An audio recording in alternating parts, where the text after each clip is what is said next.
জনসমাগম তাতে প্ৰাৰ্থীৰ ভিৰ তেনেকুৱা কথা আচলতে নহয়। আমি এনেও জনসমাগম নহওঁতেও ইয়ালৈ আহিছোঁ, আপুনি বহুবাৰ দেখিছে।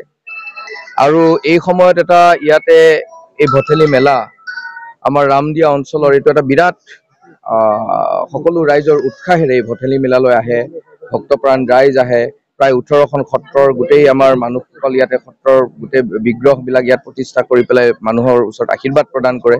গতিকে এই সময়ছোৱাত ৰাজনীতিৰ ঊৰ্ধত থাকি যিহেতু মই বিভিন্ন সময়ত ইয়াৰ লগত জড়িত, এই সময়ত যদি মই ইয়াতে আহি পেলাই ভগৱান প্ৰভুৰ আশীৰ্বাদ নলওঁ, মোৰ মনটোত অশান্তি লাগি থাকিব। আৰু এতিয়া সঁচা মিছাৰ এই যুদ্ধখনত গণতন্ত্ৰক ৰক্ষা কৰাৰ যুঁজত ভগৱন্ত প্ৰভুৰ আশীৰ্বাদ নিশ্চয়কৈ লাগিব। মানে এই সঁচা মিছাৰ যুদ্ধত সঁচাৰ লগত থাকি যাতে মিছাক পৰাভূত কৰিব পাৰোঁ, তাৰ কাৰণে মই ইয়াত সেৱা ল'বলৈ আহিছোঁ। কি ক'ব ভঠেলি উৎসৱ উপলক্ষে? খুব সুন্দৰ এটা, ইয়াৰ আগতেও 2-3বাৰ আহিছোঁ মই।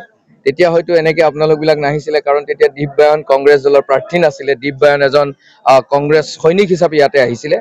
গতিকে খুব মানসিকভাৱে এটা ভগৱানৰ আশীৰ্বাদ পোৱাৰ নিচিনাকে লাগিছে, মানসিকভাৱে শক্তিবন্ত হৈছোঁ। আৰু ইয়াৰে ৰাইজৰ যি ধৰণে উৎসাহ দেখিছোঁ, আশীৰ্বাদ প্ৰদান কৰা দেখিছোঁ, গতিকে ভাল লাগিছে। আৰু এই উৎসৱটোৰ আৰু যাতে উত্তৰোত্তৰ হয়, আৰু এই মানে আমাৰ এই কথাবিলাক যাতে ৰাইজৰ এই আমাৰ এই ৰামদিয়াৰ কথাবিলাক ভৱিষ্যতৰ দিনত আৰু বেছি বিশ্বৰ দৰবাৰত, ভাৰতবৰ্ষৰ দৰবাৰত যাতে আমি লৈ যাব পাৰোঁ, তাৰ কাৰণে যাতে কাম কৰিব পাৰোঁ, প্ৰভুৰ ওচৰত সেৱা লৈছোঁ, যাতে প্ৰভুৱে শক্তিবন্ত কৰে। ইতিমধ্যে দুনু আহমেদে কৈছে যে তেওঁ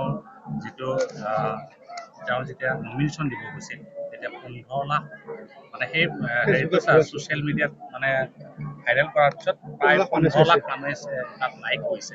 গতিকে কোন দীপবায়ন, কোন ফণীভূষণ চৌধুৰী, গতিকে এনেধৰণৰ কথা এটা কৈছে। চাওক, মই ইমান অহংকাৰী হিচাপে কথা কেতিয়াও নকওঁ।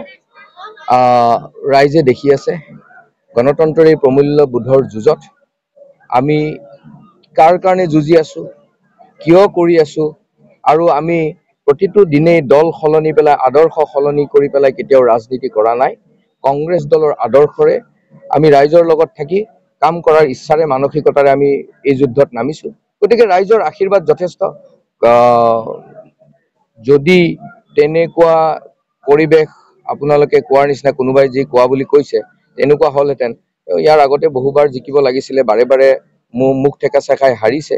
গতিকে এইবাৰ আকৌ ইণ্ডিপেণ্ডেণ্ট হৈ পেলাই নিৰ্বাচনত অৱতীৰ্ণ হৈছে। এই যুদ্ধখনত